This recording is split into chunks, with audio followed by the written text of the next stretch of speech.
नमस्कार दोस्तों, कैसे हो आप सभी। तो आशा करता हूं कि आप सभी स्वस्थ होंगे, अपना ध्यान रख रहे होंगे। टीएनसी की एडवांस सीरीज में आप सभी का हार्दिक स्वागत और अभिनंदन है। जैसे कि दोस्तों हम रेस्पिरेटरी जो सिस्टम है वो पढ़ रहे हैं। अभी तक हमने एडवांस सीरीज के अंदर दोस्तों OBG, endocrine system, nervous system, musculoskeletal system, eye ear GI tract, nutrition, renal system और इंटीग्यूमेंट्री जो सिस्टम है दोस्तों वो पढ़ लिया है। और अब हम पढ़ रहे हैं रेस्पिरेटरी सिस्टम। अब ये आज हमारी सेकंड लास्ट क्लास है। कल की क्लास में मैं आपको जो रेस्पिरेटरी जो सिस्टम है दोस्तों वो पूरा कंप्लीट करवा दूंगा। उसके बाद में फिर हम आगे की जो सिस्टम है वो क्या करेंगे, हम स्टार्ट करेंगे। तो बिना कोई टाइम वेस्ट किए हुए शुरू करते हैं हमारी आज की क्लास। तो दोस्तों हमारे सामने जो आज का जो हमारा पहला जो क्वेश्चन है वो है, एक client just had a thoracentesis. एक जो क्लाइंट है दोस्तों उसको जस्ट अभी क्या हुआ है, थोरासेंटेसिस हुआ है। For which response is it most important for the nurse to observe the client. तो एक जो नर्स है दोस्तों उसको पेशेंट को किस चीज के लिए ऑब्जर्व करना चाहिए, जिस क्लाइंट का भी क्या हुआ है दोस्तों, थोरासेंटेसिस हुआ है। तो बात करते हैं हम सबसे पहले थोरासेंटेसिस की।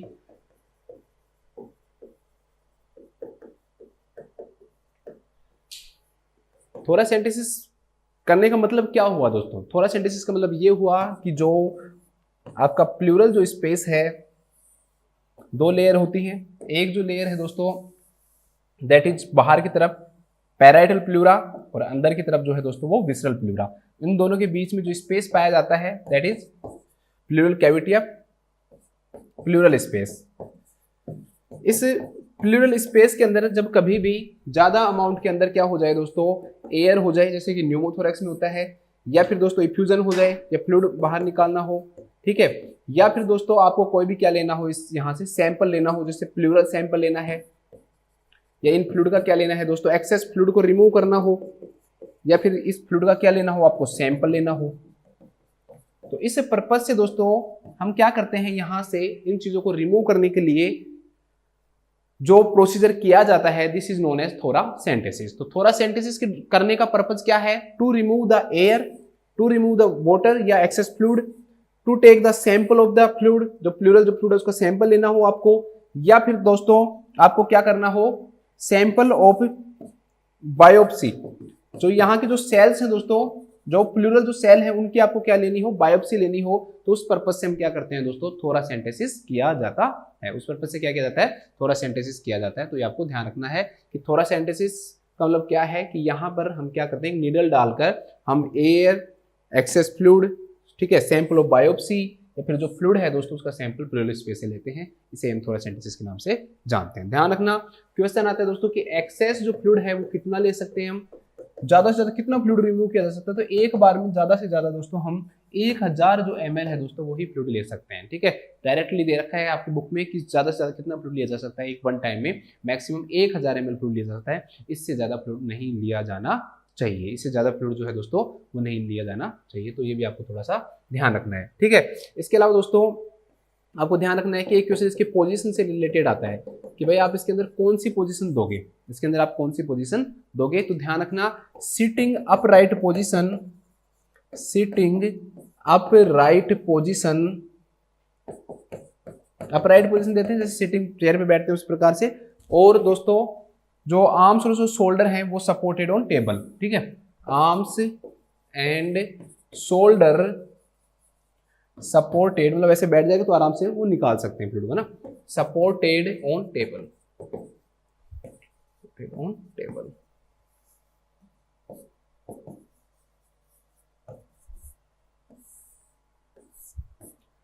लेकिन पेशेंट मान लो सिटिंग अपराइट में नहीं बैठ पा रहा, तो उसको फिर क्या करते हैं हम दोस्तों कि जो अनअफेक्टेड साइड है उस तरफ से हम लेटाएंगे, क्योंकि जिधर से निकालना है उस साइड तो लेटा नहीं सकते ना, कि उसको तो बेड की साइड रखेंगे नहीं। तो अनअफेक्टेड साइड से लेटाते हैं और हेड ऑफ द बेड उसको क्या कर देते हैं, हम एलिवेट कर देते हैं। हेड ऑफ बेड को, जो बेड का जो हेड है उसको हम एलिवेट कर देते हैं, और पेशेंट को हम जो अनअफेक्टेड साइड है उस साइड से हम क्या करते हैं दोस्तों, लेटा देते हैं। तो उस प्रकार से सैंपल निकाला जाता है अगर पेशेंट सिटिंग नहीं कर सकता है उस कंडीशन के अंदर। लेकिन आपको ये जरूर ध्यान रखना है कि किसमें किया जाता है, ठीक है। इसके अलावा ध्यान रखना दोस्तों कि जो थोरासेंटेसिस का जो प्रोसीजर किया जाता है उस प्रोसीजर को करने से पहले और उसके बाद में पेशेंट का क्या किया जाता है, चेस्ट एक्सरे किया जाता है।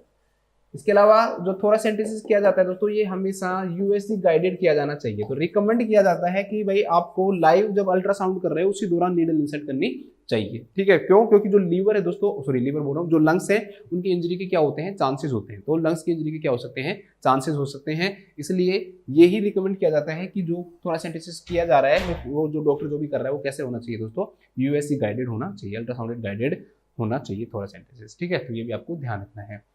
इसके अलावा दोस्तों आपको ध्यान रखना है कि जो पेशेंट है उसको आप इंस्ट्रक्ट करोगे, आप पेशेंट को क्या करोगे, इंस्ट्रक्ट करोगे कि जब थोरासेंटेसिस हो रहा हो उस दौरान पेशेंट जो है उसको न तो डीप ब्रीथ लेनी है, न तो डीप, हम हमेशा डीप ब्रीथ पढ़ रहे हैं ना, इसमें नहीं लेना, पेशेंट को डीप ब्रीथ भी नहीं लेना और पेशेंट को मूव भी नहीं होना है। ठीक है, क्योंकि लंग्स की इंजरी हो सकती है, इसलिए थोरासेंटेसिस के दौरान पेशेंट को ये इंस्ट्रक्ट किया जाता है कि जो पेशेंट है वो डीप ब्रीथ नहीं करे और उस दौरान मूव नहीं करे। क्यों? क्योंकि जिस समय मान लो जो नीडल है वो इंसर्ट की जा रही है तो उस दौरान क्या हो सकती है, वो इंजरी कर सकता है। ठीक है, तो इसलिए पेशेंट को ये भी इंस्ट्रक्ट किया जाता है कि जब थोरासेंटेसिस किया जा रहा है तो उस दौरान पेशेंट को जो डीप ब्रीथ है और डीप ब्रीथ और मूव करने के लिए मना किया जाता है। ठीक है, अवॉइड किया जाता है, मना किया जाता है उसको। इसके अलावा आफ्टर प्रोसीजर के बाद में दोस्तों आपको पेशेंट के जो वाइटल साइन है वो चेक करोगे। इन्फॉर्म कंसेंट भी लिया जाता है इसमें, ध्यान रखना। ठीक है, बिना इन्फॉर्म कंसेंट के नहीं किया जाता। पेशेंट के आफ्टर प्रोसीजर आप पेशेंट के जो वाइटल साइंस है दोस्तों वो क्या करोगे, आप असेस करोगे। इसलिए इसके अलावा पेशेंट को हम अनअफेक्टेड साइड लेटाते हैं, मतलब जिस साइड नहीं किया ना प्रोसीजर उस साइड लेटाएंगे और जो साइड प्रोसीजर किया है उसको हम ओपन रखेंगे ऊपर की तरफ, ताकि जो लंग्स है उनको एक्सपेंशन के लिए क्या मिले, स्पेस मिले। ठीक है, लंग्स को एक्सपेंशन के लिए क्या मिले, स्पेस मिले। तो पेशेंट को लाइक किस साइड करवाते हैं, अनअफेक्टेड साइड करवाते हैं, ताकि जो जिस साइड आपने जो फ्लूइड निकाला है वो बिल्कुल फ्री रहे और उसको एक्सपेंशन के लिए क्या मिले दोस्तों, स्पेस मिले। ठीक है, तो लंग्स एक्सपेंशन कर पाए। इसके अलावा दोस्तों आप पेशेंट को ऑब्जर्व करोगे ब्लड टिंग्ड स्पुटम के लिए। अगर ब्लड टिंग्ड स्पुटम आ गया तो ये इस चीज को शो कर रहा है कि आपने कहीं ना कहीं क्या हुई है दोस्तों, इंजरी हुई है। तो पेशेंट को ब्लड टिंग्ड जो स्पुटम है दोस्तों उसके लिए भी क्या करना चाहिए, ऑब्जर्व करना चाहिए। ब्लड टिंग्ड स्पुटम के लिए भी क्या करना चाहिए दोस्तों, ऑब्जर्व करना चाहिए। देखो मैं आपको ये कुछ बच्चों को समझ में नहीं आ रहा होगा कि सर ये क्या कहना चाह रहे हो आप। जैसे मान लो कि मैं हूं और मैं लेटना चाहता हूं, मेरे इस साइड से मान लो कि जो फ्लूइड है ना वो रिमूव किया गया है, इस तरफ से किया गया है। तो मैं ऐसे नहीं है कि जब मैं बेड पे लेटा हूं तो इस तरफ करके लेट गया, नहीं, उल्टी साइड इधर की साइड करके लेटूंगा ताकि ये फ्री रहे और लंग्स को एक्सपेंशन में क्या मिले दोस्तों, स्पेस मिले। ठीक है, ये समझाना चाह रहा था मैं यहाँ पे ये वाला। तो अब इस क्वेश्चन को देखते हैं, इस क्वेश्चन में क्या कह रहा है ये भाई साहब। तो किसी पेशेंट का दोस्तों जैसे थोरासेंटेसिस हुआ उसके बाद में आपको उसको क्या क्या चीजें ऑब्जर्व करनी है। देखो साइन ऑफ इन्फेक्शन, भाई इन्फेक्शन कोई 1 मिनट में तो आ नहीं जाएगा। तो इन्फेक्शन क्या लेता है दोस्तों, टाइम लेता है। इन्फेक्शन हो सकता है, ऐसा नहीं कि इन्फेक्शन नहीं हो सकता, लेकिन इन्फेक्शन होने में क्या लगता है दोस्तों, टाइम लगता है। तो इसलिए डायरेक्टली आपको उस समय आप ऑब्जर्व नहीं करोगे, जस्ट थोरासेंटेसिस के बाद में आप ऑब्जर्व नहीं करोगे। सेकंड क्या देखते दोस्तों, एक्सपेक्टोरेशन ऑफ ब्लड। भाई ब्लड का एक्सपेक्टोरेशन है दोस्तों वो हमेशा क्या करना चाहिए, क्लाइंट के अंदर ऑब्जर्व करना चाहिए। क्यों? क्योंकि ये शो करता है कि हो सकता है कि लंग्स को क्या हुई हो दोस्तों, इंजरी हुई हो। इसलिए पेशेंट के अंदर हम ब्लड टिंग्ड स्पुटम है या फिर एक्सपेक्टोरेशन, ब्लड बाहर आ रहा है, उसको हम क्या करते हैं दोस्तों, ऑब्जर्व करते हैं।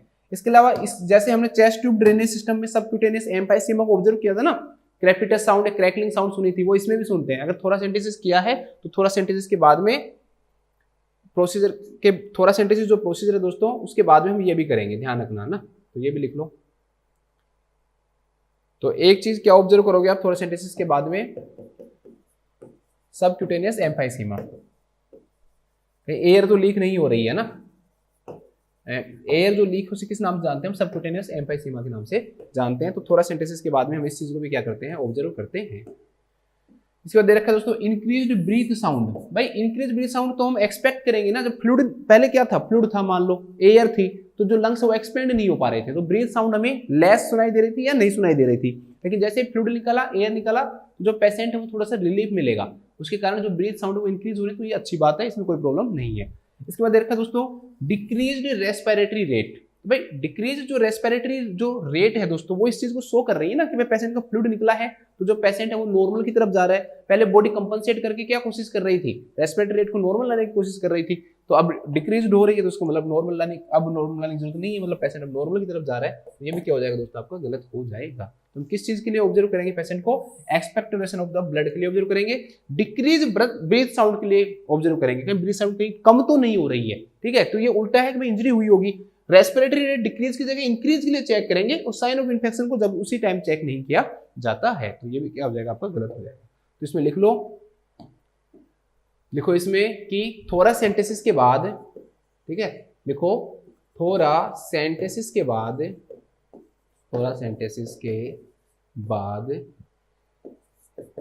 ब्लड टिंग्ड स्पुटम भी लिखा हो सकता है, या expectoration of blood, expectoration of blood comma decrease breath sound, decrease breath sound and increase respiratory rate के लिए क्लाइंट को ऑब्जर्व करना चाहिए, के लिए क्लाइंट को ऑब्जर्व करना चाहिए, ऑब्जर्व करना चाहिए। इसके बाद देखते हैं हम नेक्स्ट क्वेश्चन। ये हमारा हो गया आज का पहला क्वेश्चन। इसके बाद देखते हैं आज का हमारा दूसरा question, question number 2। Question number 2 क्या है दोस्तों? एक क्लाइंट विद ए पल्मोनरी एम्बुलस, ठीक है, पल्मोनरी एम्बुलिज्म हमने पढ़ा हुआ है, मैंने आपको अच्छे से समझाया हुआ था कि डीप वेन के अंदर जो एम्बुलस है दोस्तों वो वहां से क्या होता है? डिसलोज होता है, ऊपर की तरफ आता है, इंफीरियर वेना कावा की तरह, इंफीरियर वेना कावा के द्वारा राइट एट्रियम में आएगा, राइट वेंट्रिकल में आएगा, और जो पल्मोनरी आर्टरी है उसी किसी ब्रांच के अंदर क्या हो जाएगा? वहां पर उसका लॉजमेंट हो जाएगा, वहां पर जाकर वो बैठ जाएगा। इसे हम किस नाम से जानते हैं? पल्मोनरी एम्बोलिज्म के नाम से जानते हैं। तो ऐसे क्लाइंट को हमने क्या किया? इंट्यूबेट किया, ठीक है, जो एंडोट्रैकियल जो ट्यूब है, ईटी ट्यूब है, वो डाली, और साथ में क्लाइंट को हम वेंटिलेशन पे रखा हमने, मैकेनिकल वेंटिलेशन पे। कल की क्लास में हम इसके बारे में हम क्या करेंगे? डिस्कस करेंगे। बोट नर्सिंग एक्शन, क्योंकि इस क्वेश्चन में जो है वो इससे रिलेटेड कुछ दे भी नहीं रखा है। Boat nursing action is important when suctioning the endotracheal tube. जब आप क्लाइंट की जो ट्यूब जो आपने डाली हुई है माउथ से, ठीक है, उसके ट्रैकिया के अंदर, तो उस ट्यूब के को जब आप क्या कर रहे हो दोस्तों? सक्शन कर रहे हो, तो आपको क्या चीज ध्यान रखना है? कोई ऐसा इंपॉर्टेंट नहीं है, सिंपल सा क्वेश्चन यही है कि बस सक्शनिंग के दौरान आपको क्या चीज ध्यान रखनी होती है। चाहे आप नॉर्मल सक्शनिंग करो, चाहे आप ईटी ट्यूब की सक्शनिंग करो, चाहे आप ट्रैकियोस्टोमी ट्यूब की सक्शनिंग करो, तो क्या चीज आपको क्या करनी चाहिए दोस्तों? ऑब्जर्व करनी चाहिए। पहला दे रखा है कि भाई अप्लाई करोगे आप negative pressure while inserting the suction catheter. बिल्कुल गलत है। हमेशा जो नेगेटिव प्रेशर है जो अप्लाई किया जाता है वो हमेशा विदड्रॉ करते समय अप्लाई किया जाता है, ठीक है। सक्शन कैथेटर को जब हम बाहर निकालते हैं तो उस दौरान हम क्या करते हैं दोस्तों? ये प्रेशर अप्लाई करते हैं, न कि इंट्रोड्यूस करते समय। तो ये भी बिल्कुल आपका गलत है। सेकंड दे रखा है hyper oxygenate with 100% oxygen before and after suctioning. Suctioning के कारण ऑक्सीजन सैचुरेशन कम होती है, इसलिए हम पेशेंट को प्रोसीजर से पहले भी और प्रोसीजर के बाद में भी हमें पेशेंट को हमेशा क्या करना चाहिए दोस्तों? हाइपर ऑक्सीजनेट करना चाहिए। तो इसका जो राइट आंसर हो जाएगा वो क्या हो जाएगा कि हाइपर ऑक्सीजनेट करेंगे हम पेशेंट को before and after suctioning. Suctioning करने से पहले भी और सक्शनिंग करने के बाद भी पेशेंट को 100% ऑक्सीजन से क्या करना चाहिए दोस्तों? आपको हाइपर ऑक्सीजनेट करना चाहिए। तो ये बिल्कुल आपका सही है। थर्ड जो ऑप्शन है दोस्तों क्या देगा कि suction 2 to 3 times in succession, मतलब एक साथ एक बार सक्शन किया, दोबारा सक्शन किया, 3 बार सक्शन किया, ताकि एयरवे क्या करे दोस्तों? क्लियरली क्या करे दोस्तों? हम एयरवे को, तो ज्यादा जो सक्शन करने से भी पेशेंट हाइपोक्सिया के अंदर जा सकता है। ज्यादा सक्शन करने के कारण जो टिश्यूज जो है दोस्तों क्या हो सकते हैं? डैमेज हो सकते हैं। तो ये ज्यादा एक्सेसिव जो सक्शनिंग है दोस्तों वो भी नहीं करनी चाहिए। फोर्थ देखा use rapid movement of the suction catheter, जल्दी जल्दी मूवमेंट कराओ, तेज तेज जब आप सक्शन कैथेटर डाल रहे हो इधर उधर उधर उधर उसको क्या कराओ दोस्तों? मूवमेंट करवाओ टू लूजन सीक्रेशंस को लूज करने के लिए। तो ये भी बिल्कुल गलत है। ये भी क्या कोज कर सकता है दोस्तों? टिश्यू इंजरी कोज कर सकता है। कभी भी रैपिड नहीं होना चाहिए, जेंटली होना चाहिए। क्या होना चाहिए दोस्तों? जेंटली होना चाहिए। तो ये भी क्या हो गया? गलत हो गया। तो राइट जो आंसर आएगा वो क्या जाएगा? सेकंड आ जाएगा। तो लिख लो पेशेंट को, देखो पेशेंट को सक्शनिंग करने से पहले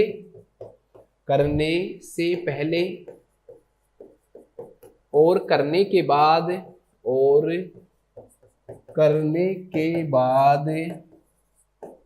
100% ऑक्सीजन से 100% ऑक्सीजन से हाइपर ऑक्सीजनेट करना चाहिए। 100% ऑक्सीजन से हाइपर ऑक्सीजनेट करना चाहिए।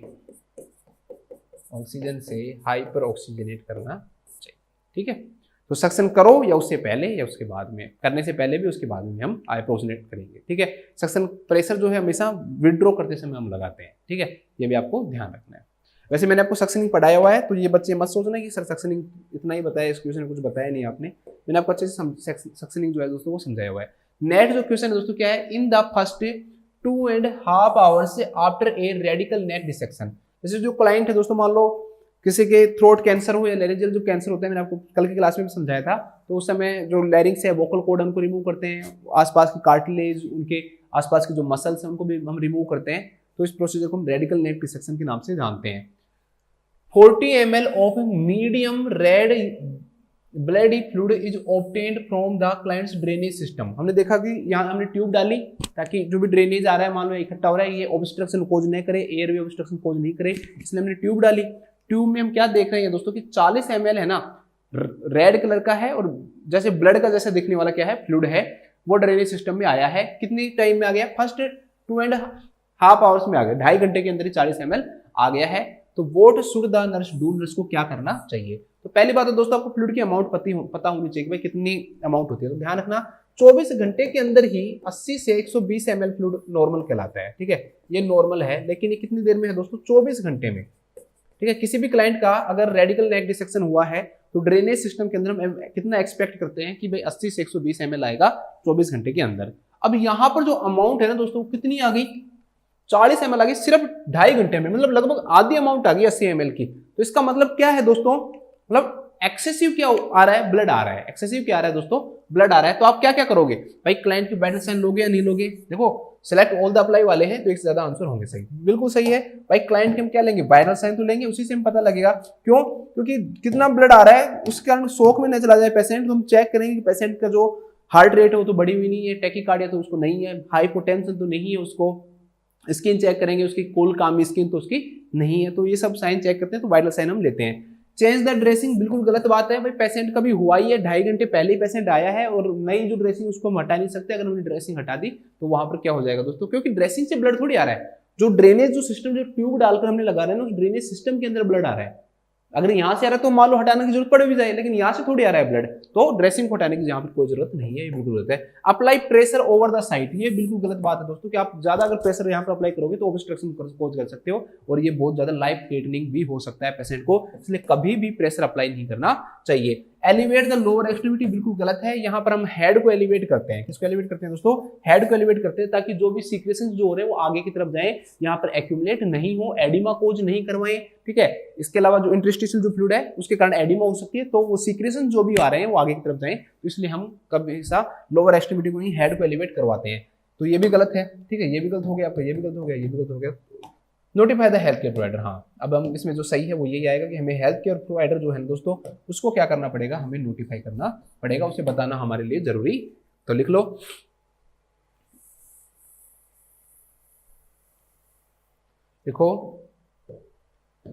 देखो रेडिकल नेक डिसेक्शन के बाद, अगर रेडिकल नेक डिसेक्शन के बाद, रेडिकल नेक डिसेक्शन के बाद अगर ड्रेनेज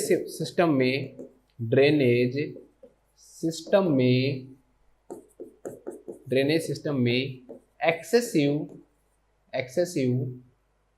फ्लूइड, ब्रैकेट में ब्लड लिख लो, ब्लडी लिख लो, ब्लडी फ्लूइड, ठीक है, एक्सेसिव फ्लूइड कलेक्ट होता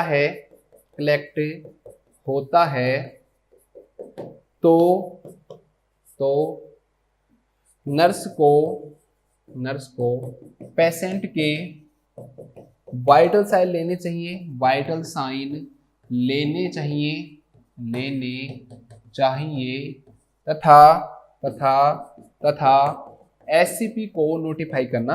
तथा एससीपी को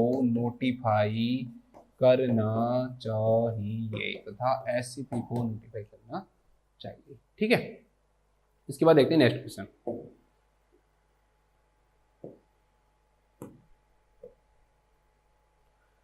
ये क्वेश्चन नंबर 3 था ना, ये क्वेश्चन मैंने आपको कल की क्लास में करवा दिया था कि ट्यूबरक्लोसिस के अंदर क्या क्या सिम्टम देखने को मिलते हैं। वैसे चेस्ट पेन भी देखने को मिलता है, मैंने आपको कल भी बताया था, लेकिन हेमोप्टाइसिस और नाइट स्वेट को आपको याद रखना है। उसमें बताया था कि भाई ये स्पेसिफिक नहीं है इसलिए नहीं होता, बट मुझे इसका कोई रीजन समझ में नहीं आया।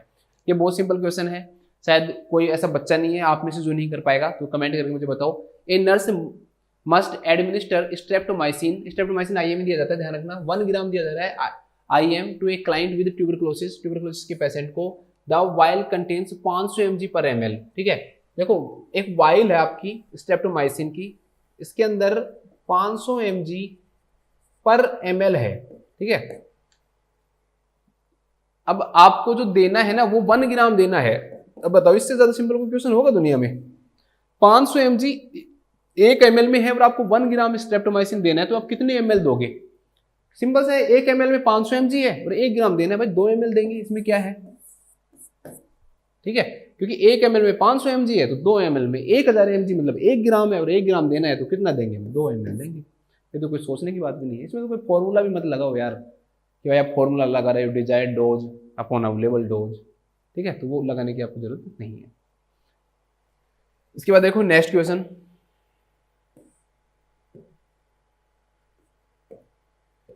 तो ये हो गया हमारा, ये हो गया क्वेश्चन नंबर 4। इसके बाद देखते हैं आज का क्वेश्चन नंबर 5। क्वेश्चन नंबर 5 क्या है दोस्तों? विच, अब सब मैंने आपको पहले बताया था कि अब ज्यादा चीजें पढ़ी हुई आएंगी, मैंने आपको एटिलैक्टेसिस पूरा पढ़ाया हुआ है। Which intervention should the nurse implement to help prevent atelectasis in client with fractured ribs as a result of chest trauma. ठीक है, एक क्लाइंट है दोस्तों, उसका फ्रैक्चर्ड रिब्स हुआ चेस्ट ट्रॉमा के कारण। उसके कारण क्या हो गया दोस्तों? जो लंग्स है ना वो कोलैप्स हो गए, जो एल्यूलाई वो कोलैप्स हो गई, एटिलैक्टेसिस की कंडीशन हो गई। तो आपको क्या करना है भाई, क्या कोशिश करनी है आपको कि उसको एटिलैक्टेसिस नहीं हो।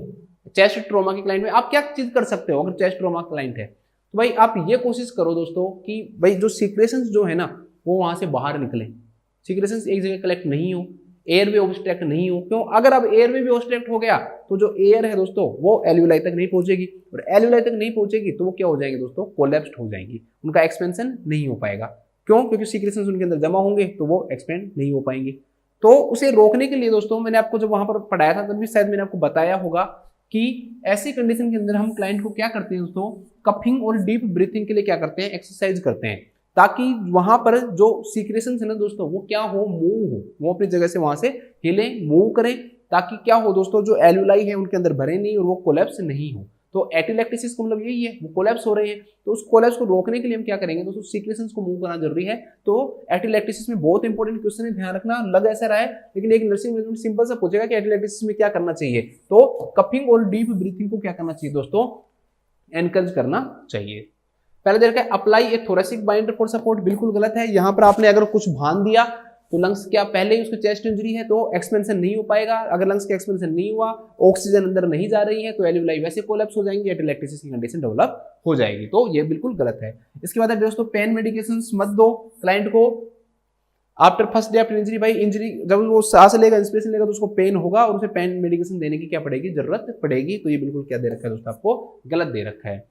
For the position the client face down on A soft mattress, भाई क्लाइंट को क्या करो आप? फेस डाउन करवाओ सॉफ्ट मैट्रेस के ऊपर। ये भी गलत है। जब फेस डाउन करेगा तो जो एयरवे है ना दोस्तों वो ओपन नहीं रह पाएगा जितना होना चाहिए, तो उसके कारण क्या होगा दोस्तों? जितनी मात्रा में जो ऑक्सीजन है वो जानी चाहिए वो नहीं जा पाएगी। तो ये भी क्या हो जाएगा? बिल्कुल गलत हो जाएगा। तो राइट जो आंसर होगा दोस्तों, सिंपल सी एक सेंटेंस है कि एटिलैक्टेसिस की कंडीशन में हमें कफिंग और डीप ब्रीथिंग को क्या करना चाहिए दोस्तों? एनकरेज करना चाहिए। तो लिख लो एटिलैक्टेसिस में कफिंग एंड डीप ब्रीथिंग को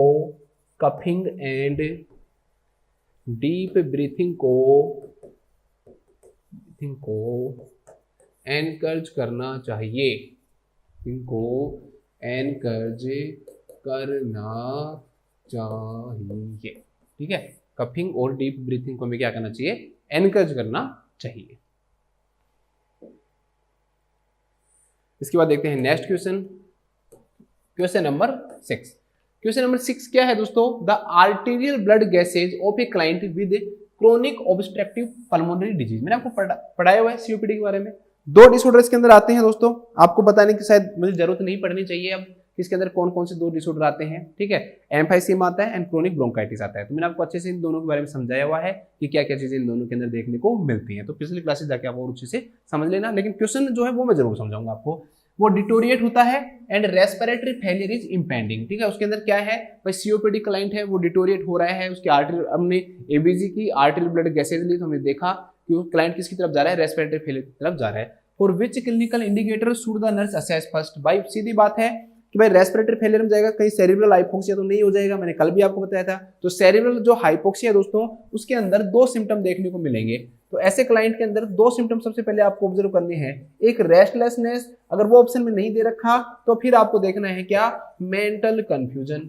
क्या देखना है दोस्तों, रेस्टलेसनेस देखना है और क्या देखना है, मेंटल कंफ्यूजन देखना है। ये दोनों जो साइन है ये बताते हैं कि जो क्लाइंट है दोस्तों, हो सकता है कि उसको क्या हो, ऑक्सीजन की कमी होगी, रेस्पिरेटरी फेलियर होगा, ब्रेन को ऑक्सीजन नहीं मिलेगी, सेरिब्रल हाइपोक्सिया होगा, सेरिब्रल हाइपोक्सिया होगा तो रेस्टलेसनेस होगा क्लाइंट, और क्लाइंट का मेंटल क्या होगा दोस्तों, कंफ्यूजन होगा।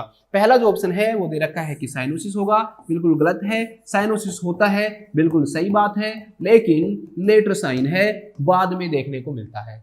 ऐसे नहीं है कि जब साइनोसिस डेवलप हो गया होगा। ठीक है, तो पहले ये साइन आएंगे, बाद में साइनोसिस देखने को मिलता है। ब्रेडिकार्डिया नहीं होगा, बॉडी कंपनसेट करने के लिए हो सकता है कि टैकीकार्डिया हो जाए। क्या हो जाए दोस्तों, टैकीकार्डिया जरूर हो सकता है, लेकिन ब्रेडिकार्डिया ऐसी कंडीशन के अंदर देखने को नहीं मिलेगा। थर्ड जो ऑप्शन दे रखा है वो मेंटल कंफ्यूजन दे रखा है, बिल्कुल सही है। दो साइन हम देखते हैं, एक रेस्टलेसनेस का देखते हैं, एक मेंटल कंफ्यूजन का देखते हैं। मेंटल कंफ्यूजन आपको दे रखा है। डिस्टेंडेड नेक वेन, भाई नेक वेन कब डिस्टेंड होंगी, जैसे जुगुलर वेन डिस्टेंशन कब होगा, जैसे पल्मोनरी एम्बोलिज्म हो, या फिर जो एक्सेस बॉडी फ्लूइड हो जाए, ठीक है, कंजेस्टिव हार्ट फेलियर हो जाए, तो उस कंडीशन के अंदर क्या हो सकता है, डिस्टेंडेड नेक वेन हो सकती है। यहां पर सीओपीडी के कारण जो डिस्टेंडेड जो नेक वेन है वो देखने को आपको नहीं मिलेगी। तो ये भी क्या हो गया दोस्तों, बिल्कुल गलत हो गया। तो देखते हैं अब हम क्या आएगा इसका आंसर। तो लिखो, देखो सिंपल से लिखूंगा बस, देखो restlessness, restlessness and mental confusion, mental confusion respiratory failure के क्लिनिकल अर्ली, रेस्पिरेटरी फेलियर के अर्ली क्लिनिकल इंडिकेटर होते हैं, अर्ली क्लिनिकल इंडिकेटर होते हैं। ठीक है, रेस्टलेसनेस और मेंटल कंफ्यूजन रेस्पिरेटरी फेलियर के अर्ली इंडिकेटर होते हैं, शुरू में आ जाते हैं ये सिम्टम्स, इसलिए हम इनको बोलते हैं अर्ली इंडिकेटर। ठीक है,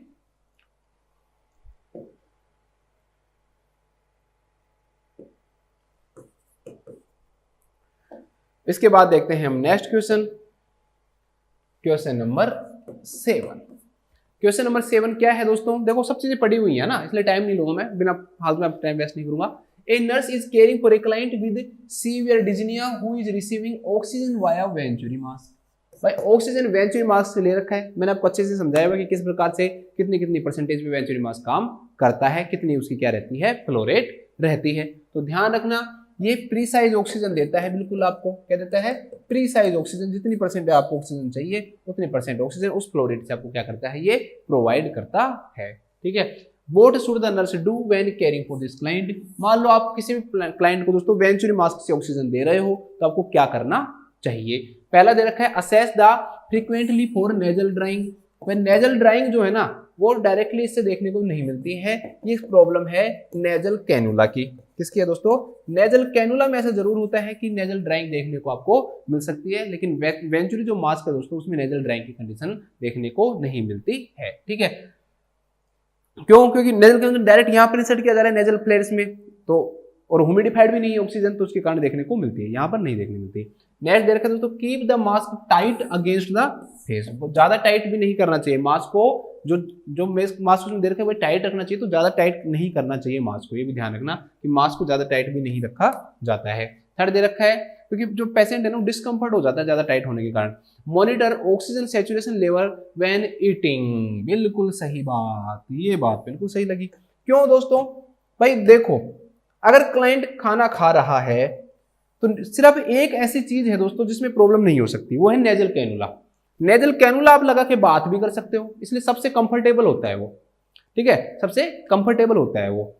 नेजल कैनूल लगाकर आप बात भी कर सकते हो, नेजल कैनूल लगाकर आप खाना भी खा सकते हो, लेकिन बाकी के जितने भी मास्क हैं दोस्तों उनको लगाकर आप खाना नहीं खा सकते। अब पेशेंट मालूम उसके वेंचुरी मास्क लगाया हुआ है, सिंपल ऑक्सीजन मास्क लगाया हुआ है, एनआरबीएम लगाया हुआ है उसको, उन सब कंडीशन में क्या होगा, जब पेशेंट खाना खाएगा तो उस तरफ से ऑक्सीजन नहीं मिलेगी मान लो, या फिर जितनी ऑक्सीजन चाहिए उतनी नहीं मिलेगी। मान लो आपने उस समय नेजल कैनूल लगा दिया तो जितनी उसको कंसंट्रेशन हाई कंसंट्रेशन चाहिए वो नहीं मिल पाएगी। तो दोस्तों उस दौरान हमें पेशेंट का जो सैचुरेशन है वो देखना बहुत जरूरी है। इसलिए ये माना जाता है, ये माना नहीं जाता, ये करना चाहिए कि जब भी आप पेशेंट कुछ भी खा रहा हो तो उस समय आपको क्या करना चाहिए दोस्तों, उसके ऑक्सीजन सैचुरेशन को मॉनिटर करते रहना चाहिए कि कहीं खाते खाते ही पेशेंट दोस्तों उसका सैचुरेशन गिर जाए और पेशेंट खुद भी गिर जाए बेचारा। तो आपको उसको ऑब्जर्व करना जरूरी है। उसको ऑब्जर्व करने के लिए आप क्या करोगे, जब वेटिंग करेगा तब उसका आप SpO2 क्या करोगे, ऑक्सीजन का सैचुरेशन क्या करोगे दोस्तों, चेक करोगे। सिर्फ नेजल कैनुला है, उसके अलावा सब में चेक करना जरूरी होता है। नेक्स्ट देखा दोस्तों, set the oxygen flow rate at the highest setting possible. ठीक है, एक बार मुझे सभी बच्चे कमेंट करके यहाँ पर इसमें बताओ कि भाई वेंचुरी मास्क में क्या क्या तो फ्लो रेट रहता है, ठीक है, और कितनी परसेंटेज ऑक्सीजन देते हैं, किस फ्लो रेट पे कितनी ऑक्सीजन रहती है, तो वो सब आप मुझे कमेंट करके बताओगे। ऑक्सीजन फ्लो रेट को हाईएस्ट सेटिंग पॉसिबल पे ही हम नहीं रखेंगे, हमें जो SCP जी बताएंगे, हेल्थ केयर प्रोवाइडर जी हमें जो बताएंगे वही हम रखेंगे। ठीक है, जो हमें डॉक्टर बताएगा उतनी ही हम ऑक्सीजन रखते हैं, हम हमारी मर्जी से नहीं रखते कि हम कितनी भी ऑक्सीजन इसमें रख रहे हैं। तो ये भी बिल्कुल क्या है दोस्तों, गलत है कि ऑक्सीजन फ्लो रेट को हाईएस्ट सेटिंग पॉसिबल पर नहीं रखा जाता। ये जो हमें प्रेस्क्राइब किया गया है हम उतना ही रखते हैं, तो ये ध्यान रखना चाहिए। तो लिखो अगर क्लाइंट वेंचुरी मास्क पर है, वेंचुरी मास्क पर है और अगर खाना खा रहा है, और अगर खाना खा रहा है तो उस दौरान उसका ऑक्सीजन सैचुरेशन मॉनिटर करते रहना चाहिए,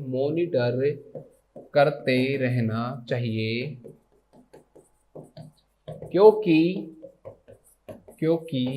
खाना खाते समय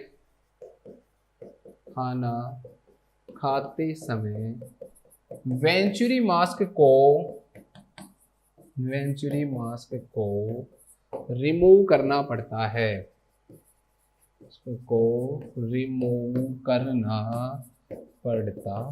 वेंचुरी मास्क को खाना खाते समय रिमूव करना पड़ता है। ठीक है,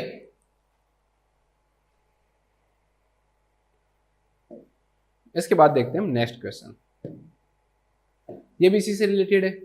ए nurse is caring for a client with A venturi mask who is receiving 40% oxygen. एक क्लाइंट है दोस्तों, उसके वेंचुरी मास्क लगाया हुआ है और उसको 40% हम क्या दे रहे हैं, ऑक्सीजन दे रहे हैं। Both nursing actions are indicated, तो भाई वेंचुरी मास्क आप ऑक्सीजन दे रहे हो तो क्या क्या चीजें आपको करनी है। पहला दे रखा है keep the oxygen source higher than the client air. बिल्कुल गलत है भाई, ऑक्सीजन जो है ना वो ग्रेविटी के ऊपर तो काम करती नहीं कि ऊपर रखोगे, फ्लूइड तो है नहीं वो कि ऊपर रखोगे तो सही आएगा, इतनी ऊंचाई पे रखना चाहिए। ठीक है, तो ग्रेविटी का यहाँ पर कोई लेना देना है ही नहीं। तो ऑक्सीजन सोर्स को बता रहा है कि भाई ऑक्सीजन जैसे सोर्स है ना वो ऊपर रखो फिर इस प्रकार से ट्यूब लेके आओ, तो वो बिल्कुल गलत है। ऑक्सीजन सोर्स को कोई भी हाई रखने की यहाँ पर क्या नहीं है दोस्तों, जरूरत नहीं है। सेकंड क्या देखा, adjust the litre flow according to the oxygen saturation. भाई ऑक्सीजन कितने लीटर पे जानी चाहिए, फ्लो रेट के ऊपर डिपेंड करता है। ये किस पे डिपेंड करता है, फ्लो रेट पे। भाई आप किस फ्लो रेट से उसको चला रहे हो, कितने लीटर फ्लो रेट से आप उसको क्या दोस्तों दे रहे हो, उतनी ही परसेंट उसके अकॉर्डिंग क्या जाती है, उसको ऑक्सीजन जाती है। तो वो फ्लो रेट के अकॉर्डिंग जाती है। तो इसमें दे रखा है कि भाई अकॉर्डिंग टू ऑक्सीजन सैचुरेशन जाती है, तो ऑक्सीजन सैचुरेशन के अकॉर्डिंग नहीं जाती। जो फ्लो रेट है दोस्तों वो ये जो ऑक्सीजन जो जा रही है उसको जाने के लिए क्या होता है, फ्लो रेट डिपेंड करता है। वो भाई कितनी फ्लो रेट के ऊपर है, उस फ्लो रेट के ऊपर क्या जाती है दोस्तों, ऑक्सीजन दी जाती है। न कि हमें ऑक्सीजन की सैचुरेशन के अकॉर्डिंग देंगे। पेशेंट का जो ऑक्सीजन का जो सैचुरेशन है उसके अकॉर्डिंग हमें डॉक्टर के द्वारा एडवाइस किया जाएगा भाई इस फ्लो रेट पे आपको लगाना है। उसी फ्लो रेट के हम एडजस्ट करेंगे उसको, ठीक है, उसी फ्लो रेट पे हम उसको लगाएंगे, उसी कलर का वेंचुरी मास्क हम क्या करेंगे दोस्तों, अप्लाई करेंगे जिस फ्लो रेट पे उस पर दे रखा है, ठीक है। तो इसलिए ये भी क्या हो जाएगा, गलत हो जाएगा। थर्ड दे रखा है prevent the clients blanket from covering the adapters orifice, ये बिल्कुल सही है कि भाई क्लाइंट का जो ब्लैंकेट है उसे हमें प्रिवेंट करना चाहिए कि वो एडेप्टर की ओरिफिस को क्या नहीं करे दोस्तों, कवर नहीं करे। देखो मैंने आपको बताया था दोस्तों, आपको बताया था कि बर्नौली प्रिंसिपल के ऊपर काम करता है ये, मैंने आपको बताया था कि वेंचुरी जो मास्क है दोस्तों वो बर्नौली के प्रिंसिपल पे काम करता है। ये ऑक्सीजन कितनी दी जा रही है वो तो ठीक है, लेकिन एनवायरमेंटल जो ऑक्सीजन है दोस्तों उसको मिक्स करके ये एक प्रिसाइज ऑक्सीजन क्या करता है, प्रोवाइड करता है कि भाई कितनी ऑक्सीजन देनी है। लेकिन मान लो कि आपने इसको ब्लैंकेट से अगर क्या कर दिया, कवर कर दिया, आप पेशेंट है उसको कवर कर दिया, तो दोस्तों बाहर की जो ऑक्सीजन है ना वो नहीं जा पाएगी। ये ऑक्सीजन अगर नहीं जा पाएगी तो जो ऑक्सीजन जा रही है ना दोस्तों वो वेंचुरी मास्क खुद मेंटेन नहीं कर पाएगा कि उसको कितनी ऑक्सीजन की क्या है जरूरत है, कितनी फ्लो रेट पे कितनी ऑक्सीजन देनी है। तो इसलिए ये चीज बिल्कुल सही बात है कि भाई क्लाइंट के ब्लैंकेट को हमें प्रिवेंट करना चाहिए कि कहीं वो जो बैरेल जो है दोस्तों उसके अंदर जो ओरिफिस है या एडेप्टर जो है उसकी जो ओरिफिस है वो क्या नहीं करे, वो दोस्तों कवर नहीं करे, ठीक है। तो ये बिल्कुल क्या हो जाएगा, आपका सही हो जाएगा। थर्ड क्या दे रखा है, ensure that the bag does not deplete completely during inspiration, कि भाई आपको ये कोशिश करनी है कि जो जब वो क्लाइंट इंस्पिरेशन करे तो जो बैग लगा हुआ है वो क्या नहीं करे दोस्तों, डिप्लेट नहीं हो, ठीक है। जैसे इनफ्लेट मतलब फूलना और डिप्लेट मतलब चकना। तो भाई यहां पर बैग लगता ही नहीं है, यहां पर तो बैग अप्लाई नहीं करना पड़ता, वेंचुरी मास्क में तो कोई बैग लगता ही नहीं है, तो ये भी बिल्कुल गलत दे रखा है, बैग से यहां पर कोई लेने देना ही नहीं है। नेक्स्ट क्या दे रखा है, check that the appropriate adapter to deliver the prescribed FiO2 is attached to the mask, ये बिल्कुल सही है दोस्तों। मैंने आपको बताया था कि अलग अलग कलर के एडेप्टर होते हैं सारे, जिससे एक प्रिसाइज ऑक्सीजन मिलती है कि भाई कितनी FiO2 देनी है, ठीक है। तो आपको वो चेक करना जरूरी है कि भाई आपने कौन से कलर का लगा रखा है, तो एप्रोप्रिएट जो एडेप्टर है ना दोस्तों वो लगाना जरूरी है, तभी उसके अकॉर्डिंग आपको क्या मिलेगा दोस्तों, FiO2 मिलेगी। जैसे एनवायरमेंट है उसके अंदर FiO2 कितनी 21% है, अब आपको उससे ज्यादा लेनी है तो ऑक्सीजन डिलीवरी सिस्टम का क्या करना पड़ेगा दोस्तों, आपको यूज करना पड़ेगा, ठीक है, ये आपको ध्यान रखना है। तो भाई एप्रोप्रिएट एडेप्टर कलर के अकॉर्डिंग लगाना जरूरी है, तो एक बार मुझे कमेंट करके बताओ कि कौन से कलर का कितने होता है, मैंने आपको अच्छे से समझाया हुआ है ये, तो ये क्या हो जाएगा दोस्तों, सही हो जाएगा, ये भी सही हो जाएगा। बाकी के सारे क्या है इसमें गलत है, तो लिख लो, इसमें लिखो वेंचुरी मास्क के द्वारा ऑक्सीजन देते समय निम्न इंस्ट्रक्शंस फॉलो करने चाहिए। पहला, वेंचुरी मास्क एडेप्टर या बैरियल वेंचुरी मास्क एडेप्टर को पेशेंट ब्लैंकेट कवर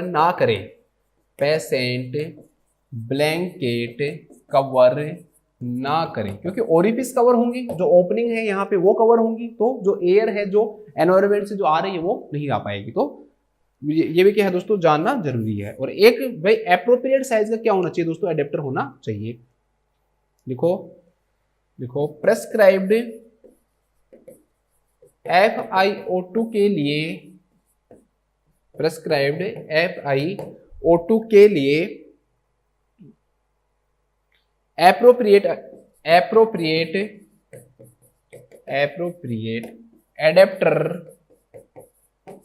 एडेप्टर को असेस करें, को अप्लाई करें, लिख लो, चलो, को अप्लाई करें। प्रेस्क्राइब्ड FiO2 के लिए एप्रोप्रिएट एडेप्टर होना चाहिए। ऐसे नहीं है कि आप कोई भी कलर का लगा रहे हो, चल रहा है, ठीक है, तो वो कलर के अकॉर्डिंग होता है, जो मैंने आपको अच्छे से समझाया हुआ है। इसके बाद हम देखते हैं नेक्स्ट क्वेश्चन। नेक्स्ट जो क्वेश्चन है दोस्तों हमारे सामने वो क्या है कि a nurse is administering oxygen to a client with chest pain. एक क्लाइंट है दोस्तों, उसको चेस्ट पेन है और एक नर्स क्या कर रही है, ऑक्सीजन अप्लाई कर रही है। Who is restless, what method of oxygen administer will most likely prevent a further increase in the client's anxiety level। ठीक है, कि इनमें से ऐसा कौन सा what method of oxygen administration will most likely prevent रोकेगा a further increase in the client anxiety level. भाई कोई क्लाइंट है मान लो एंजाइटी में है और आप कोशिश कर रहे हो कि भाई ऑक्सीजन की आपको ज्यादा प्रॉब्लम नहीं है लेकिन उसको थोड़ी बहुत ऑक्सीजन चाहिए, लेकिन आप ये चाहो कि वो ज्यादा और डिस्कम्फर्ट नहीं हो, तो दोस्तों सबसे कंफर्टेबल ऑक्सीजन जो डिलीवरी सिस्टम है दैट इज नेजल कैनुला। आपसे ये क्वेश्चन एक और आया था, उस क्वेश्चन में क्या पूछा था कि मान लो कोई पेशेंट है दोस्तों, उसके बहुत सारे विजिटर्स उसके पास आते हैं, अटेंडर्स आते हैं, और आपको उसको कौन सी, और वो पेशेंट जो है दोस्तों वैसे बिल्कुल मतलब उसकी जो कंडीशन है वो ठीक है, तो आप उसको कौन सा ऑक्सीजन मास्क दोगे, तो उसमें भी आंसर क्या आएगा, वेंचुरी मास्क। क्यों? क्योंकि मोस्ट कंफर्टेबल होता है, ईटिंग करने में भी कोई प्रॉब्लम नहीं होती, टॉकिंग करने में भी कोई प्रॉब्लम नहीं होती, पेशेंट को वैसे भी डिस्कंफर्ट नहीं होता है इससे।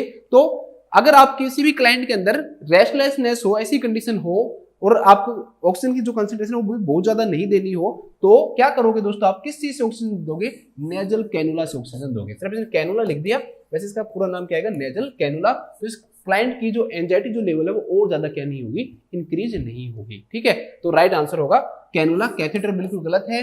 वेंचुरी मास्क प्रिसाइज ऑक्सीजन देने के लिए होता है। रीब्रीथर जो मास्क दोस्तों 100% अगर आपको ऑक्सीजन देनी है तो आप NRBM का क्या कर सकते हो, यूज कर सकते हो। दो प्रकार का होता है, एक नॉन रीब्रीथर मास्क होता है, एक रीब्रीथर मास्क होता है। ठीक है, एक पार्शियल रीब्रीथर मास्क होता है और एक नॉन रीब्रीथर मास्क होता है।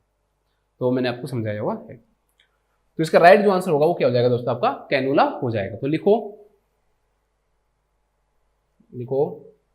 नेजल कैनुला, नेजल कैनुला सबसे कंफर्टेबल ऑक्सीजन डिलीवरी सिस्टम होता है, सबसे कंफर्टेबल ऑक्सीजन डिलीवरी सिस्टम होता है।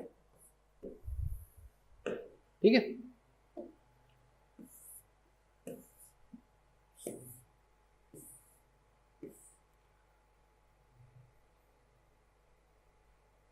चलो आज की क्लास का हमारा लास्ट क्वेश्चन करवा देता हूं मैं, फिर कल हम इस सिस्टम को क्या कर लेंगे, खत्म कर लेंगे। तो आज ये छोटी क्लास हमारी बिल्कुल। एक client who has acquired immunodeficiency syndrome, who has acquired immunodeficiency syndrome हो गया उसको। ठीक है, एक्वायर्ड इम्यूनोडेफिशिएंसी सिंड्रोम क्या होता है, एड्स होता है। डेवलप्स बैक्टीरियल न्यूमोनिया, उस क्लाइंट को क्या हो गया दोस्तों, बैक्टीरियल न्यूमोनिया हो गया है। न्यूमोनिया भी हमने पढ़ लिया है। On admission to the emergency department the client's PaO2 is 80 mmHg। आपने देखा था कि जब क्लाइंट जो है ना एडमिट किया था ना, तब उसका PaO2 लेवल कितना था दोस्तों, 80 mmHg था। When the arterial blood gas drones again, उसका दोबारा से ABG का सैंपल लिया हमने। जब उसका दोबारा से ABG का जो सैंपल लिया दोस्तों, तो वो कितना हो गया, 65 mmHg हो गया। ठीक है, कितना हो गया, 65 mmHg हो गया। What should the nurse do first, तो नर्स को क्या करना चाहिए। सिंपल सी बात है दोस्तों कि ये जो पेशेंट है ना, इसका SpO2 का जो लेवल है ना वो बिल्कुल, सॉरी PaO2 का जो लेवल है, पार्शियल प्रेशर जो ऑक्सीजन है दोस्तों आर्टिरियल ब्लड के अंदर, वो क्या हो रहा है दोस्तों, गिर रहा है। वो क्या हो रहा है, गिर रहा है। तो सबसे पहला काम हमें क्या करना पड़ेगा ऐसी कंडीशन के अंदर, ये पूछ रहा है। पहला दे रखा दोस्तों, increase the oxygen flow rate. ये काम हम कर सकते हैं, लेकिन दोस्तों हमें ये क्या है, एक लाइफ थ्रेटनिंग कंडीशन है, क्योंकि पेशेंट का इतना ज्यादा दोस्तों PaO2 गिरना कि 80 से सीधा 65 के अंदर जा रहा है। तो हमें पहला काम क्या करना है दोस्तों, जो SCP है उसको नोटिफाई करना है। कई जगह तो यहाँ भी लिखा हुआ है कि ऑक्सीजन जो है it is also a drug, और इसका भी प्रेस्क्रिप्शन लेना क्या होता है दोस्तों, जरूरी होता है। तो इसलिए इस क्वेश्चन का ये ऑप्शन नहीं होगा। Notify the health care provider, तो ऐसी कंडीशन के अंदर दोस्तों हेल्थ केयर जो प्रोवाइडर है ना उसको बताना जरूरी है, क्योंकि जो क्लाइंट है ना he is going into respiratory failure. वो क्लाइंट किस में जा रहा है दोस्तों, रेस्पिरेटरी फेलियर में जा रहा है। क्यों? क्योंकि उसका PaO2 का लेवल 80 mmHg से 65 mmHg आ गया है। तो हमारा ये काम बिल्कुल सही है। सेकंड तरीका, decrease the tension of the oxygen in the plasma. तो ये काम हम डायरेक्टली कर भी नहीं सकते हैं कि भाई ऑक्सीजन का जो टेंशन है वो हम प्लाज्मा के अंदर क्या करें दोस्तों, कम करें। क्यों? क्योंकि ये कोई ऐसा मेथड तो है नहीं कि भाई सिंपल से बस सिरिंज किया और टेंशन को हमने खत्म कर दिया। तो ये ऐसा कोई मेथड है नहीं कि भाई टेंशन को आप डायरेक्टली क्या कर दोगे दोस्तों, कम कर दोगे ऑक्सीजन का प्लाज्मा में। तो ये भी क्या हो जाएगा, बिल्कुल गलत हो जाएगा। Have the arterial blood gases redone to verify accuracy. ये सही है कि आप ABG ले सकते हो, बट दोस्तों ये टाइम कंज्यूमिंग है। आप पेशेंट का मान लो, ऐसे तो प्रोटोकॉल के अकॉर्डिंग होता है, ज्यादा डॉक्टर सैंपल लेता है, लेकिन मान लो कि आप सैंपल ले रहे हो, आप उसको भेजोगे, फिर उसका रिजल्ट आएगा, तो उस समय के अंदर पेशेंट रेस्पिरेटरी फेलियर के अंदर पेशेंट की डेथ भी हो सकती है। तो इसलिए पहला काम आप क्या होगा दोस्तों यहाँ पे, कि आप जो हेल्थ केयर प्रोवाइडर है ना उसको क्या करोगे, नोटिफाई करोगे। हेल्थ केयर प्रोवाइडर को क्या करोगे दोस्तों, नोटिफाई करोगे। ये आपको ध्यान रखना है। ठीक है, तो लिखो अगर कोई पेशेंट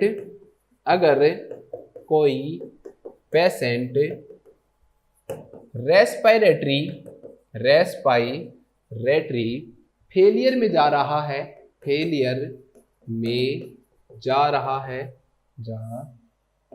या इस क्वेश्चन के अकॉर्डिंग लिख दो ब्रैकेट में PaO2 इज डिक्रीजिंग, ऐसे लिख लो, ठीक है। इस क्वेश्चन के अकॉर्डिंग लिख लो PaO2 is decreasing from 80 to 65। तो नर्स को सबसे पहले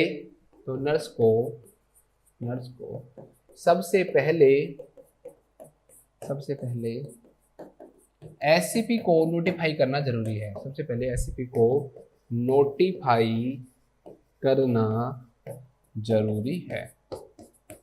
SCP को नोटिफाई करना जरूरी है। एक बार पॉज करके स्क्रीनशॉट ले लो आप इसका, ठीक है। इसके बाद हम बार रिवाइज कर लेते हैं जल्दी जल्दी इन क्वेश्चनों को सबको। देखो ये क्वेश्चन तो करने की जरूरत है ही नहीं, क्योंकि कोई भी पेशेंट रेस्पिरेटरी फेलियर में जा रहा है तो पहला काम आप क्या करोगे, हेल्थ केयर प्रोवाइडर को नोटिफाई करोगे। दूसरा काम क्या है दोस्तों कि आपको एंजाइटी लेवल को कम करना है, तो आप क्या चीज यूज करोगे, आप नेजल कैनुला को यूज करेंगे हम, ठीक है। थर्ड क्या दे रखा है कि अगर कोई क्लाइंट है दोस्तों वो वेंचुअल मास्क से ऑक्सीजन ले रहा है, तो आपको ध्यान रखना है कि भाई उसकी जो एडेप्टर जो लगा हुआ है वो एडेप्टर की जो ओरिफिस है, ओपनिंग है, वो ब्लैंकेट से कवर नहीं हो, ठीक है। इस चीज का ध्यान रखना है। इसके अलावा आपको जो भी भाई एप्रोप्रिएट जो एडेप्टर है वो लगा हुआ हो, जो कि प्रेस्क्राइब्ड FiO2 क्या करेगा, उसको प्रोवाइड करेगा, तो ये भी जरूरी है। थर्ड क्या है दोस्तों कि क्लाइंट है उसका ऑक्सीजन वेंचुअल मास्क दे रहे हैं, अगर वो खाना खा रहा है तो उस दौरान हमारा जरूरी है कि उस क्लाइंट का जो ऑक्सीजन सेचुरेशन लेवल है वो हम क्या करते रहें, मॉनिटर करते रहें। फोर्थ क्या दे रखा है दोस्तों कि कोई भी क्लाइंट है अगर रेस्पिरेटरी फेलियर हो रहा है तो क्या सिम्टम देखोगे आप, मेंटल कंफ्यूजन और रेस्टलेसनेस, ठीक है। एटिलैक्टिसिस को प्रिवेंट करने के लिए आपको क्या करना चाहिए दोस्तों, कफिंग और जो डीप ब्रीथिंग है उसे आप क्या करोगे दोस्तों, प्रमोट करोगे, ठीक है। कफिंग और डीप ब्रीथिंग को प्रमोट करोगे। इस क्वेश्चन को आपको समझाने की मुझे जरूरत है नहीं, यहाँ पर ये मैंने आपको पहले समझाया हुआ था। तो हेमोप्टाइसिस और नाइट स्वेट और चेस्ट पेन देखने को मिलता है, बट मैंने समझाया था आपको क्यों चेस्ट पेन मैंने नहीं बताया। ये मैंने आपको बता दिया दोस्तों कि अगर किसी भी क्लाइंट के अंदर अगर मान लो चेस्ट ड्रेनेज सिस्टम लगाया हुआ है, क्लाइंट के अंदर ड्रेनेज सिस्टम लगाया हुआ है और यहाँ से जो रेडिकल नेक डिसेक्शन से ट्यूब डाली गई है, और अगर वो सीक्रेशन जो है वो इतना ज़्यादा हो, अगर एक्सेसिव जो सीक्रेशन हो दोस्तों, तो उस कंडीशन के अंदर हम क्या करेंगे, वाइटल साइन लेंगे और हेल्थ केयर प्रोवाइडर को क्या करेंगे, नोटिफाई करेंगे, ठीक है। इसके बाद नेक्स्ट को सक्शन करने में हमेशा ध्यान रखना चाहिए कि सक्शन करने से पहले और सक्शन करने के बाद हमेशा हाइपर ऑक्सीजनेटेड ऑक्सीजन क्या करते हैं हम दोस्तों, पेशेंट को प्रोवाइड करते हैं, ठीक है। ये भी आपको ध्यान रखना है। इसके अलावा आपको ध्यान रखना है कि अगर किसी भी पेशेंट का थोरासेंटेसिस हुआ है तो हम उसे असेस करना चाहिए एक्सपेक्टोरेशन ऑफ ब्लड के लिए, डिक्रीज्ड ब्रीथ साउंड के लिए और इंक्रीज्ड रेस्पिरेटरी रेट के लिए, ठीक है। तो ये हमारी आज की छोटी सी क्लास थी। तो मैं आशा करता हूँ कि आप सभी लोगों को समझ में आ रहा होगा और अच्छा लग रहा होगा। आज हमारा जो रेस्पिरेटरी जो सिस्टम है उसकी बस एक क्लास और बचेगी, उसके बाद पूरा रेस्पिरेटरी सिस्टम खत्म हो जाएगा।